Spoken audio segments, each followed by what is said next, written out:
Bonjour à tous, je vous invite à vous abonner à cette chaîne, à aimer, à partager, à commenter ces vidéos, c'est très important. C'est une manière de nous soutenir. Merci à vous tous. Oui, je fais un don à la Fondation pour l'école. Un enseignement de qualité est possible. La Fondation pour l'école reconnue d'utilité publique agit pour le renouveau éducatif au service des familles. Grâce à vous, nous soutenons la création et le développement des écoles indépendantes. Nous aidons au quotidien les acteurs de la liberté scolaire. Faites un don sur fondationpourlécole.org. Nous comptons actuellement 300 morts et 3000 blessés au Soudan en l'espace de 5 jours.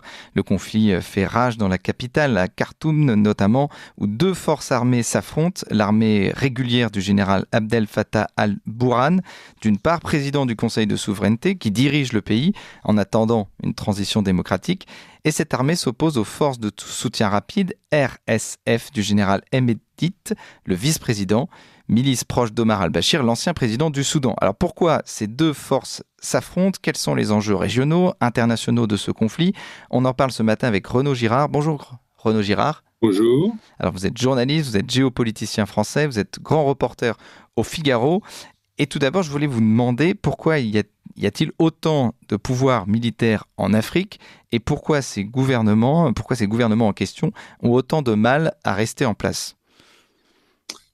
Alors, il y a beaucoup de... D'abord, il n'y a pas de culture démocratique en Afrique. Nous-mêmes, il faut voir que nous avons eu beaucoup de coups d'État dans notre République. Nous avons eu le coup d'État de Napoléon Ier, ensuite celui de Napoléon III, et que finalement, après la Révolution de 1789, la République n'a vraiment été installée qu'à partir de 1870. Et encore, peut-on estimer qu'elle était si bien installée que, après une défaite militaire en 1940, elle s'est suicidée pour se donner à une dictature, à une autocratie, celle du maréchal Pétain. Donc, la démocratie est toujours quelque chose d'assez fragile. Le pouvoir d'un seul homme est une solution, je dirais, plus simple et plus facile. Et en tout cas, en Afrique, ça a marché pratiquement nulle part. Et ensuite, les militaires, sous prétexte que leur uniforme serait un gage de, si vous voulez, de patriotisme et d'intégrité, et que la discipline devait être appliquée à l'ensemble du gouvernement, ont pris le pouvoir dans la plupart des pays d'Afrique et se sont accrochés au pouvoir malgré leurs échecs venant évidemment de l'ignorance, le manque de culture politique et économique de ces chefs militaires qui ont pris le pouvoir en Afrique. Alors, c'est un peu le cas au Soudan, où vous avez eu, donc ça a été décolonisé par les Anglais en 1956, ensuite vous avez eu différents gouvernements militaires et civils, vous avez eu le fameux maréchal Néméry, puis ensuite vous avez eu un gouvernement civil d'un homme au nom prestigieux, que j'ai d'ailleurs rencontré dans le passé, qui s'appelait Sadek El Mahdi. C'était l'arrière-petit-fils du Mahdi, de l'homme qui avait battu les Anglais à Khartoum. Vous vous souvenez, le général Gordon, il y a un film là-dessus, dans les années fin des années 1880.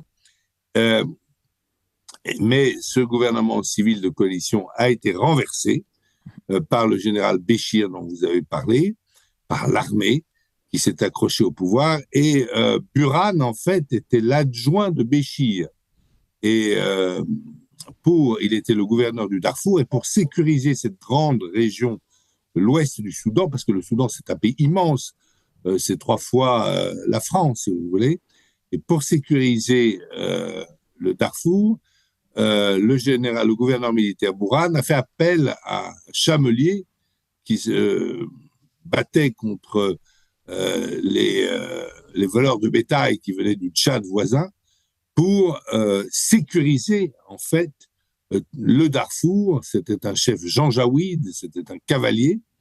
D'ailleurs, dans cette guerre, il a réussi à sécuriser les frontières, mais les janjaouides je ne sais pas si ça concerne Hemeti personnellement, je crois qu'il n'est pas inculpé, en tout cas par le tribunal international, mais les Janjaouides, en tout cas, ont commis beaucoup de crimes de guerre pour lesquels le grand chef de l'époque, c'est donc le général Béchir, qui était le président du Soudan, est inculpé par la Cour pénale internationale. Donc vous voyez que la lutte actuelle entre deux généraux, entre celui qui était le numéro 1 du pays, le Bourhan, après que Béchir eut été renversé, et le numéro 2, Hemeti, chacun à la tête d'une force importante, l'un à la tête de l'armée régulière, l'autre à la tête, je dirais, des paramilitaires, des forces de défense de la frontière.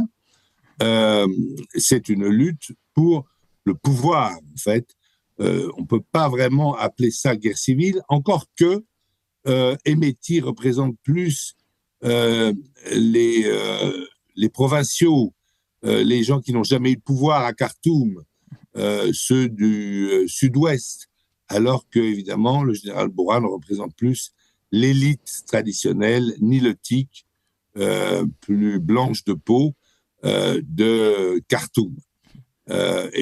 Voilà. Et on peut dire que Bourhan incline davantage vers les islamistes et en revanche Hemeti, qui est soutenu depuis le début par les Émiratis, évidemment est très loin des frères musulmans, parce que vous savez que les Émiratis détestent les frères musulmans. Et pourquoi est-ce que ce Hemeti est très proche des Émiratis? Eh bien parce que c'est lui qu'on a envoyé combattre au Yémen aux côtés des forces émiraties dans cette guerre qui avait commencé en 2015, mais qui, Dieu merci, c'est terminé sur le terrain il y a à peu près 1 an et demi. Et quel événement a mis le feu aux poudres dans cet affrontement donc, qui a vraiment commencé depuis une semaine, où il y a donc aujourd'hui 300 morts et 3000 blessés? Il y avait des discussions, si vous voulez, pour le retour à un gouvernement civil. L'homme qui était dans cette déclaration et auprès des diplomates, parce qu'il y avait des diplomates de l'Union européenne, de l'ONU, etc., qui assistaient à ces discussions au sein du pouvoir militaire du Soudan. L'homme qui était le plus favorable au retour immédiat à un gouvernement civil était Hemeti. Mais lui, Bourhan, voulait en fait conforter l'armée et voulait absorber dans l'armée les forces de Hemeti. Et Hemeti préférait rester une force à lui tout seul, prête à épauler le nouveau pouvoir civil. Il est vrai que pendant la Révolution, le pouvoir militaire, Bourhan, qui était, il faut s'en souvenir, l'ancien chef militaire de Hemeti, Bourhan avait fait appel au RSF, aux forces de soutien rapide, pour tirer sur la foule qui manifestait à Khartoum, et que Hemeti avait refusé.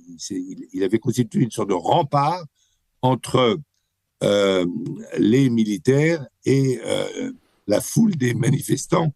Et à cette époque-là, il avait évité un bain de sang. Alors maintenant, il joue sur cette popularité. Le général Bourhan joue sur la légitimité, sans doute la proximité avec l'Égypte. Mais c'est vraiment un combat à l'intérieur de Khartoum pour qui aura le pouvoir. Alors, comment étaient financés les RSF, les forces de soutien rapide? Mais c'est très simple. Le général Béchir, qui n'avait pas de moyens lorsqu'il était président de la République pour rémunérer, payer ses soldats des RSF, avait dit à son chef Hemeti, je ne peux pas payer tes soldats, mais je vais te confier la gestion des mines d'or du Soudan et tu te paieras là-dessus.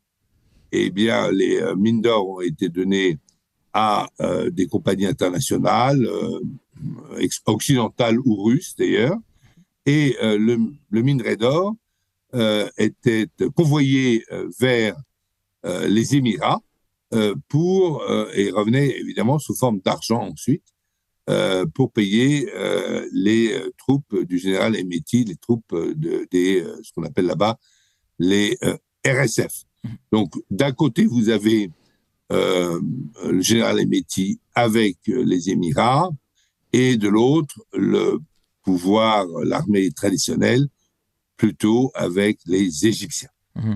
Donc les deux armées qui s'affrontent, donc l'armée régulière de Bourhan et puis le RSF, donc les forces de soutien rapide d'Hemeti. Combien de forces sont mobilisées quelle proportion s'affrontent? C'est-à-dire qu'on ne se rend pas compte de France à quel point ces deux armées peuvent s'entretuer. Alors, sur ce pays immense, c'est un pays semi-désertique, mais il y a quand même plus de 45 millions d'habitants. Alors, il y a des affrontements, pas seulement à Khartoum, mais dans d'autres villes également, comme Méroé au nord de Khartoum, ou d'autres villes de cet immense pays. Je dirais que les forces de soutien rapide approchent un chiffre de 50 000 hommes. Mais 50 000 hommes qui ont connu la guerre, notamment la guerre au Yémen, si vous voulez. Alors que l'infanterie du général Burhan, l'infanterie de l'armée régulière, elle n'a jamais connu la guerre. Donc on peut penser que les RSF sont plus motivés, plus habitués à la guerre, peut-être même plus disciplinés que l'armée régulière. Mais le général Burhan a à sa disposition l'aviation, et c'est pour ça qu'on voit les avions soudanais bombarder leur propre capitale, parce que on a l'impression que les 2/3 de la capitale sont détenus par les RSF. C'est une capitale très vaste, parce qu'il y a Khartoum, mais il y a Omdurman aussi. C'est une sorte de conurbation de 3 villes autour des deux Nils. Vous savez, Khartoum, c'est la jonction du Nil bleu et du Nil blanc. C'est un site magnifique, et qu'aujourd'hui, évidemment, avec l'exode rural, compte peut-être 4 ou 5 millions d'habitants. Et aujourd'hui, donc vous l'avez rappelé que Hemeti a assuré que Burhan était un islamiste radical. Donc au Soudan, la majorité de la population est musulmane. Donc toute la population est musulmane. Les femmes sont voilées. C'est un pays très musulman. Le Soudan, toujours. D'ailleurs, la partie chrétienne, c'était le sud du Soudan, mais elle s'est séparée d'une sécession du Sud, et il y a maintenant un Sud-Soudan où il y a d'ailleurs de gros problèmes aussi de guerre civile, mais entre deux ethnies, les Dinka et les Nuer. Et ça, c'est le Sud-Soudan. Là, c'est une guerre qui est vraiment une lutte pour le pouvoir, avec peut-être une petite composante ethnique. Disons que les Hemeti représentent davantage la province, le Darfour, que Burhan, qui représente davantage l'élite traditionnelle militaire de Khartoum. Mmh. Donc vous dites que dans ce conflit, il y a aussi qui a l'avantage justement militaire, parce que donc ça vient de commencer, c'était il y a une semaine. Est-ce que vous pensez qu'Hemeti peut réussir une sorte de coup d'État ? Alors, Hemeti peut... si Hemeti gagne, il a pris des engagements sur Twitter, il l'a répété parce qu'il a été appelé par le secrétaire d'État américain Blinken. Il s'est engagé à restaurer la démocratie, à faire juger le général Burhan pour avoir bombardé Khartoum avec ses avions, parce qu'effectivement, l'armée régulière, il reste des avions qu'elle utilise dans cette lutte fratricide. Il a promis de redonner le pouvoir aux civils, et il dit qu'il est proche des Occidentaux. Il le prouve par ses amitiés actuelles émiratives. Vous savez que les Émirats sont un allié officiel de la France. Mais il a toujours entretenu de bonnes relations avec les différentes chancelleries présentes, et même les pays d'Afrique, mais les chancelleries occidentales présentes à Khartoum. Alors, il se présente effectivement comme plus proche des Occidentaux. Burhan était, lui, beaucoup plus proche du général Béchir, qui a fait venir en fait l'islamisme avec Hassan el-Tourabi au Soudan dans les années 90. Donc le général Burhan est plus proche des frères musulmans. Ça, c'est un fait à peu près certain. Mmh. Et justement, comment les Soudanais peuvent sortir de cette crise? Est-ce que vous pensez qu'une réconciliation entre les deux généraux, le général Burhan et le général Hemeti, est possible? Ces luttes de pouvoir sont toujours très féroces. Il y a une volonté de l'Union africaine, des pays de la région, de ne pas laisser les choses dégénérer. Il y a plusieurs missions qui ont été envisagées, notamment avec les pays voisins, la Corne de l'Afrique, le Kenya et d'autres pays de ce type. Pour le moment, aucune n'a pu aboutir. C'est pas très facile parce que l'aéroport de Khartoum a été détruit. Donc, il n'y a aucune, aujourd'hui, compagnie aérienne, il n'y a aucune assurance qui accepterait qu'un avion d'une compagnie aérienne tente de se poser à Khartoum. Donc, ça rend les choses plus difficiles. On peut venir par la route d'Éthiopie, mais c'est une route assez longue. Et donc, aujourd'hui, les choses sont difficiles. Et ce matin, le général Burhan, donc l'ancien numéro 1 du pays, a dit qu'il refusait de négocier avec les RSF. Donc, ça prend pas une bonne tournure. Ça peut, espérons que ça le fera pas, mais ça peut dégénérer dans une guerre civile qui opposerait, je dirais,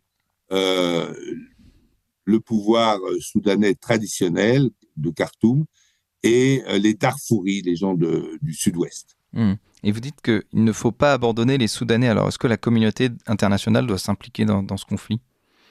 Alors, quand je dis qu'il ne faut pas les abandonner, c'est ce que j'ai dit dans ma chronique de mardi dernier, mais il ne s'agit absolument pas, évidemment, de s'ingérer militairement. Toutes les ingérences militaires occidentales ont été des catastrophes. Si vous pensez à l'ingérence en Irak ou à l'ingérence en Libye, la guerre déclenchée par Sarkozy a en fait déstabilisé l'ensemble, non seulement la Libye qui n'est toujours pas, où la paix civile n'est toujours pas restaurée, mais l'ensemble du Sahel, si vous voulez. Donc l'Irak, c'était la même chose. Donc je suis totalement opposé, évidemment, aux ingérences militaires, au retour à une quelconque approche coloniale de la part des Occidentaux à l'égard de l'Afrique. Nous avons quitté volontairement l'Afrique en 1960 et c'est très bien, et il faut que ce soit que les Africains gèrent leur propre continent. Mais ne pas les abandonner, ça veut dire quoi? Ça veut dire ne pas évidemment les abandonner sur le plan humanitaire, mais sur le plan aussi de l'aide à la négociation. C'est pour ça que je pense que le secrétaire d'État américain a eu raison de s'impliquer, d'appeler les belligérants et de faire un effort. Je pense qu'il a raison. Il ne faut pas se précipiter, par exemple, dans l'évacuation des ressortissants occidentaux. Ils sont des témoins importants, notamment les diplomates. Et je pense que c'est important que l'ambassadeur des États-Unis reste sur place. J'espère qu'il en ira de même des autres diplomates, de l'ambassadrice de France, par exemple, pour pouvoir jouer ce rôle de médiation et de témoin, c'est important. Et puis,